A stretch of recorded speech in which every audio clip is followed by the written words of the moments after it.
안녕하십니까, 부자남입니다. 정부는 오는 2월 26일부터 신규 주택담보대출 및 신용대출 신청 시에 스트레스 DSR을 도입하겠다고 발표했습니다. 이 제도가 도입되면 대출 한도가 이전에 비해서는 확 줄어들게 되는데요. 이 소식이 올해 내 집을 마련해야지 하고 계획하셨던 분들에게는 청천벽력 같은 이야기가 아닐 수가 없습니다. 오늘 영상을 통해서 많은 분들이 염려하고 계시는 이 스트레스 DSR이 무엇인지, 그리고 어떻게 해야 대출 한도를 손해보지 않고 다 받을 수 있을지 자세히 한번 알아보도록 하겠습니다. 우선 DSR은 총부채 원리금 상환 비율로서 본인이 연소득에서 연간 상환해야 하는 총 원리금 상환액이 차지하는 비율을 말합니다. DSR 규제는 소득 대비 너무 과하게 돈을 빌리는 것을 막고자 도입된 규제로서 현재는 1억 원을 초과하여 돈을 빌릴 때 DSR 규제가 적용되며 연간 원리금 상환액이 연소득에서 차지하는 비율을 은행권은 40%, 그 외 비은행권은 50%를 넘지 못하도록 대출 한도를 규제하고 있습니다. 그런데 오는 2월 26일부터는 이 DSR 규제보다 한 단계 더 강화된 스트레스 DSR 규제가 적용된다고 발표된 것입니다.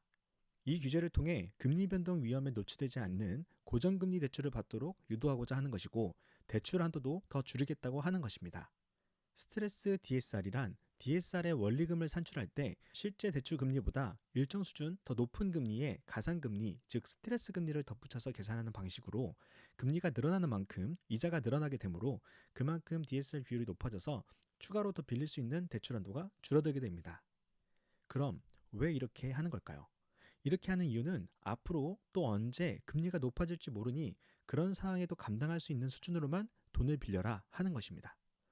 이런 조치가 이해가 전혀 안 되는 것은 아닙니다. 최근 금리가 급격하게 올라가면서 대출 원리금을 제때 내지 못해 집을 급하게 처분하거나 경매에 들어가는 경우도 많이 나왔으니까요. 정부는 이런 문제를 줄이고자 스트레스 DSR 규제를 진행하게 된 것입니다. 자, 그럼 실제로 얼마나 스트레스 금리를 붙이게 되고 얼마나 대출이 줄어들게 되는 걸까요? 스트레스 금리 산출 방법은 5년 내에 최고 수준 금리에서 매년 5월 그리고 11월에 금리인 해당 시점 기준 금리를 뺀 값으로 산정하되 하한선은 1.5%, 상한선은 3%로 변동폭을 제한했습니다. 즉, 대출한도 산정을 위한 대출 원리금 계산 시 적어도 1.5%의 스트레스 금리를 앞으로 더 얹어서 계산하게 된다는 것입니다. 이렇게 되면 1억 원의 연소득을 내는 사람이 변동금리로 연 5%대에 30년 만기 분할 상환 대출을 받는 경우 현재 기준으로는 6.2억 원 정도의 대출 한도가 나오지만, 앞으로는 스트레스 금리 1.5%가 추가로 더 적용이 되어서 한도가 5.2억 원으로 약 1억 원 가까이 크게 줄어들게 되는 것입니다. 하지만 갑자기 이렇게 한도를 팍 줄여버리게 되면 올해 내 집 마련을 하려던 많은 분들이 상당한 어려움을 겪게 되겠죠. 그런 것들을 감안해서 정부는 단계적으로 차차 적용하기로 했습니다. 먼저 24년 상반기에는 스트레스 금리의 25%만 적용하기로 했고요. 하반기부터는 50%를 적용, 25년부터는 스트레스 금리를 100%다 반영하게 됩니다. 또한 적용하는 대출 상품 및 금융권 범위도 점차 늘려가기로 했습니다. 24년 상반기에는 은행권 주택담보대출에만 스트레스 금리를 적용하기로 했고, 하반기부터는 여기에 은행권 1억 원이 넘는 신용대출, 그리고 이금융권의 주택담보대출에도 스트레스 금리를 적용하기로 했습니다. 마지막으로 24년 말부터는 은행권, 이금융권을 포함한 기타 대출까지 모든 대출에 스트레스 금리를 적용하게 됩니다. 말 그대로 시간이 지날수록 점점 받을 수 있는 대출의 한도액이 줄어들게 된다는 것입니다. 자, 그럼 이제 앞으로 집 사는 것을 우리는 포기해야 하는 것인가요? 계속 우리는 임대로만 살아야 하는 것일까요? 그렇지 않습니다. 대출 한도를 그래도 지킬 수 있는 방법이 몇 가지 남아 있습니다. 첫 번째, 올해 2월 26일 전에 매매 계약을 체결하는 방법입니다. 앞서 말씀드린 대로 스트레스 DSR은 2월 26일부터 시행하기로 했습니다. 다만 정부는 갑작스럽게 이 제도를 시행하게 되면 선의의 피해자가 발생할 수 있으므로 두 가지 예외 조건을 뒀는데요. 그 예외 조건은 2월 25일까지 입주자 모집 공고를 고시한 단지이거나 2월 25일까지 매매 계약이 체결된 건에 한해서는 대출을 한도 삭감 없이 기존 기준으로 받을 수 있게 열어놨습니다.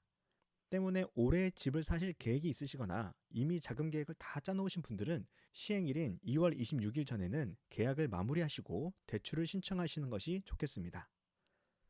다음으로 DSR이 적용되지 않는 대출 상품을 이용하는 방법입니다. 아직 정부는 정책성 자금 대출은 DSR 적용 예외로 열어놓고 있습니다.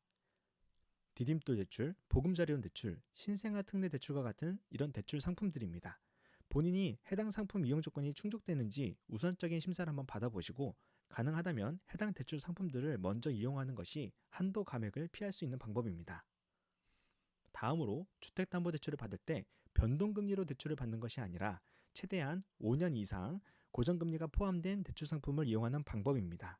이렇게 하는 이유는 정부에서 금리가 아무리 변해도 변동성이 강한 혼합형 또는 주기형과 같은 고정금리 상품에는 스트레스 금리를 미적용하거나 완화해서 적용해 주기로 했기 때문입니다.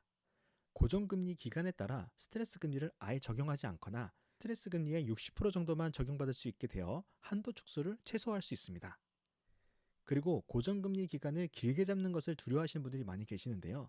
그렇게 걱정은 안 하셔도 될 것 같습니다. 왜냐하면 요즘같이 미래에 금리 인하 가능성이 높은 시점에는 오히려 고정금리가 변동금리보다 금리가 낮고, 또한 카카오뱅크 등 인터넷 은행의 경우에는 중간에 대출을 상환할 경우 내야 하는 중도 상환 수수료를 아예 면제해 주거나, 시중은행의 경우에는 최소 3년 정도 이후부터는 중도 상환 수수료가 면제이므로 일단 낮은 고정금리로 주담대를 받아서 최소한 3년 이상을 사용을 하고, 그 이후에 언제든지 금리가 낮아지는 시점에 낮은 금리의 대출로 갈아타기를 하면 되는 것입니다.